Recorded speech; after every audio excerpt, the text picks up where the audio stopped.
Bonjour à tous, nous allons aborder aujourd'hui le troisième chapitre d'immunologie, le phénotype immunitaire au cours de la vie.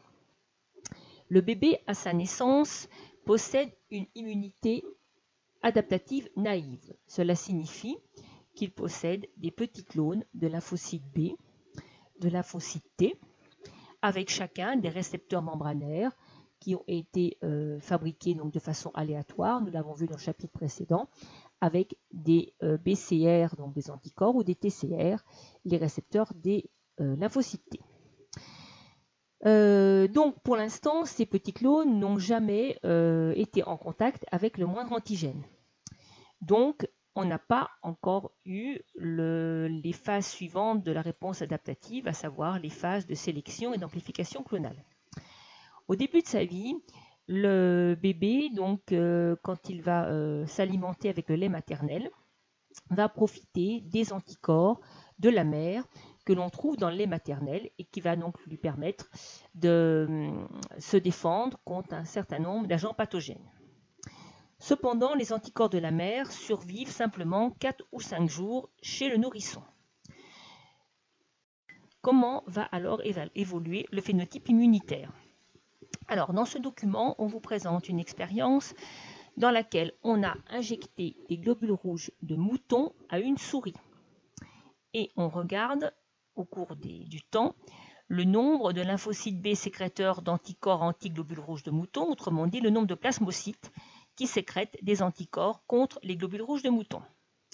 On voit qu'à partir du 6e jour, eh bien, on en a ici 90 000. Si l'on injecte à nouveau des globules rouges de mouton à la souris, on s'aperçoit que 2 jours plus tard, la souris produira un nombre beaucoup plus important de plasmocytes et de façon donc beaucoup plus rapide, on passe de 1 à 180 en 2 jours, alors qu'on passait donc ici de 0 à 90 en 6 jours. Donc, la réponse immunitaire, lorsque l'on a déjà été en contact avec un antigène, se trouve plus importante et plus rapide. C'est ce qu'on appelle donc la notion de mémoire immunitaire. En deuxième expérience, on injecte des globules rouges de mouton à une souris et on regarde les plasmocytes donc, qui sécrètent des anticorps de globules rouges de lapin. Bon, ça n'a rien à voir, vous me direz, eh bien effectivement, on s'aperçoit que l'on n'a aucun plasmocyte qui sécrète des anticorps anti-globules rouges de lapin. C'est normal puisqu'on a injecté du mouton. Ensuite, si l'on injecte des globules rouges de lapin à notre souris, on s'aperçoit que la réponse immunitaire ressemble étrangement à la réponse immunitaire de la première expérience, à savoir qu'il faut 6 jours pour obtenir à peu près 95 000 globules rouges, lymphocytes producteurs d'anticorps anti-globules rouges de lapin. Autrement dit, la souris qui a appris à reconnaître les globules rouges de mouton lors de la première injection ne reconnaît pas particulièrement les globules rouges de lapin. Cela prouve que la mémoire immunitaire est spécifique. D'autre part, vous avez également donc ce document, page 324, qui montre que si l'on mesure le taux d'anticorps dans le sang suite à un premier contact avec l'antigène, on aura au bout d'une semaine augmentation du taux d'anticorps. Puis après, cela diminuera les semaines suivantes. Et si l'on met l'organisme en contact avec le même antigène, la production d'anticorps sera beaucoup plus rapide et beaucoup plus importante. La première réponse au contact de l'antigène s'appelle réponse primaire, la seconde réponse secondaire, donc plus importante et plus rapide. Ce qui est vu avec les anticorps est vu également avec les lymphocytes T. On voit ici les TCD8+. Après la première infection, le taux de TCD8+ augmente puis diminue. Lors de la deuxième infection, l'augmentation est plus rapide et beaucoup plus importante. Donc, c'est la raison pour laquelle on va parler donc de mémoire immunitaire. Eh bien, à quoi correspond cette mémoire? Si on reprend le schéma bilan du chapitre précédent, on voit effectivement que lors de l'amplification clonale, aussi bien pour les lymphocytes B que pour les lymphocytes T, une partie des lymphocytes sont des lymphocytes mémoire. de telle sorte que, après un premier contact avec un antigène, on a un nombre de lymphocytes spécifiques de l'antigène plus important qu'avant le premier contact. Et donc, c'est la raison pour laquelle la réponse lors de la mise en place d'un deuxième contact avec l'antigène sera plus rapide parce que les lymphocytes sont déjà en plus grand nombre et beaucoup plus importante. C'est donc sur ce principe que s'appuie la vaccination. Sur ce document, on vous montre par exemple des poules à qui on a injecté des bactéries virulentes qui vont entraîner donc leur mort en 1 à 2 jours. Puis ici, on a pris donc des cultures de bactéries que l'on a fait vieillir plusieurs semaines et on a injecté les bactéries vieillies, donc probablement déjà plus ou moins mortes ou atténuées, à des poules qui survivent.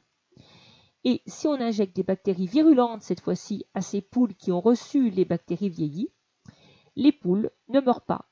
Donc ça signifie que lorsqu'elles ont été en contact avec les bactéries vieillies, leur système immunitaire a réagi, elles ont fabriqué des cellules mémoire, lymphocytes B et T, de telle sorte que lorsque les bactéries virulentes ont été introduites dans leur organisme, elles ont pu se défendre avec une réponse beaucoup plus importante et beaucoup plus rapide, et elles ont pu ainsi survivre. C'est le principe de la vaccination.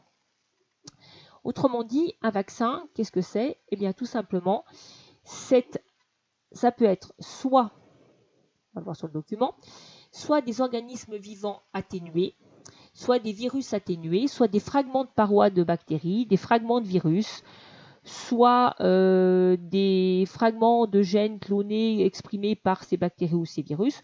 Enfin, quoi qu'il en soit, ce sont des extraits de pathogènes que l'on injecte dans l'organisme et l'organisme va donc avoir une réponse primaire, puis secondaire si on fait des rappels de vaccins, de telle sorte que si un jour on est en contact avec la bactérie ou le virus, eh bien l'organisme va se défendre très rapidement et on ne sera pas atteint par la maladie. Cela dit, pour que les vaccins soient plus efficaces, il y a très souvent, à côté du principe actif, ajout d'un adjuvant. Ces adjuvants peuvent être de plusieurs natures. Cela peut être par exemple de l'huile de squalène, donc de l'huile de requin, soit des sels d'aluminium. Alors, le but la finalité d'ajouter des adjuvants au vaccin, c'est simplement de déclencher une réaction immunitaire innée, donc c'est-à-dire une réaction inflammatoire, dans un premier temps sur le lieu de l'infection, et de telle sorte que cela va stimuler les cellules de l'immunité innée, dont les cellules dendritiques, mais également les autres cellules qui vont produire, comme on l'a vu dans le premier chapitre, des cytokines, des prostaglandines, de l'histamine, donc des substances qui vont stimuler le système immunitaire. Ça va créer une co-stimulation. Donc si davantage de cellules dendritiques par exemple sont stimulées, eh bien elles vont présenter davantage d'antigènes aux lymphocytes T, donc la réponse adaptative sera plus importante. D'autre part, les adjuvants vont permettre aussi une libération retardée du principe actif. Par exemple, si on a de l'huile de squalène, eh bien le principe actif va être fixé sur cette huile et il va agir comme ça plus longtemps, il sera moins vite éliminé par l'organisme. Et donc, ça permet effectivement de rendre le vaccin beaucoup plus efficace.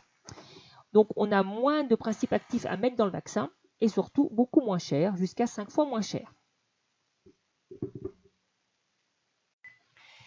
La vaccination est avant tout un enjeu, donc pas seulement individuel, mais collectif. Effectivement, ici par exemple, on prend le cas de la rougeole. La rougeole, c'est une maladie qui peut avoir donc parfois se développer de façon dangereuse et grave. Et c'est la raison pour laquelle eh bien, il existe maintenant un vaccin depuis de nombreuses années. Et là, on voit effectivement sur le document, dans les années 88, 89, etc., jusqu'à 92, on avait donc ici le nombre de cas de rougeole en France. Et puis ensuite, le vaccin donc, est apparu. Il y a eu donc tout un calendrier vaccinal, donc de telle sorte qu'un grand nombre de bébés étaient vaccinés dans les années qui ont suivi. On est arrivé à 5200 cas en 2002. Ici, en 2008 également, la rougeole avait quasiment disparu du territoire français. Mais la couverture vaccinale de la population donc, était très importante puisque la majorité des bébés étaient vaccinés. Puis après, il y a eu donc des relâchements dans la campagne de vaccination et on a vu de ce fait un pic de rougeole réaugmenté, donc ici dans les années 2010-2011. Donc cela montre bien que pour qu'un vaccin soit efficace et pour donc enrayer une propagation virale, il faut ici qu'il y ait une couverture vaccinale de 90 à 95% pour faire disparaître une maladie dans une population. Donc la vaccination est avant tout donc, un enjeu de société. Pour terminer, nous allons parler de l'évolution du phénotype immunitaire. Donc avec ces petits dessins, on voit effectivement que l'on a donc un pool de lymphocytes naïfs, c'est-à-dire des lymphocytes qui n'ont jamais rencontré d'antigène. Lors de la rencontre avec un antigène, ces lymphocytes donc, se multiplient, certains se différencient, d'autres deviennent des cellules mémoire. Et au cours de notre vie, on a comme ça des clones importants de cellules mémoire.